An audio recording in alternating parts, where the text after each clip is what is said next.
Deputy commissioner केच यासिर इकबाल दश्ती की ज़ेर सदारत जश्न बहारां स्पोर्ट्स फेस्टिवल के इनेकाद से मुताल्लिक एक अहम इजलास मुनक्किद हुआ, जिसमें ज़िले इंतज़ामिया और स्पोर्ट्स से वाबस्ता अफसरान व अहदेदारान ने शिरकत की।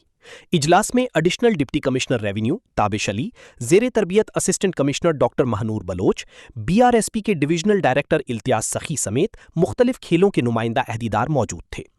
इजलास के दौरान डिप्टी कमिश्नर यासिर इकबाल दश्ती ने हिदायत दी कि इस साल जश्न बहारां स्पोर्ट्स फेस्टिवल को भरपूर जोशो जज्बे के साथ मनाया जाएगा, ताकि नौजवानों को सेहतमंद सरगर्मियों की जानिब राग़िब किया जा सके। उन्होंने कहा कि खेलों के फ़रोग़ से न सिर्फ नौजवानों की सलाहियतें निखरती हैं, बल्कि मुआशरे में मुस्बत रुझानात को भी फ़रोग़ मिलता है।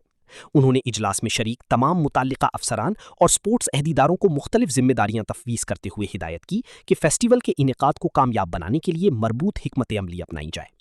इस मौके पर मुख्तलिफ खेलों के मुकाबलों, शेड्यूल, सिक्योरिटी इंतजामात और दीगर इंतजामी उमूर पर भी तफसीली गौर व खूस किया गया। इजलास के शुरका ने इस अज़्म का इजहार किया कि जश्न बहारां स्पोर्ट्स फेस्टिवल को कामयाब बनाने के लिए तमाम दस्तियाब वसाइल बरूए कार लाई जाएंगी और अवाम खसूसन नौजवानों को भरपूर तफरीही और मुस्बत माहौल फराहम किया जाएगा।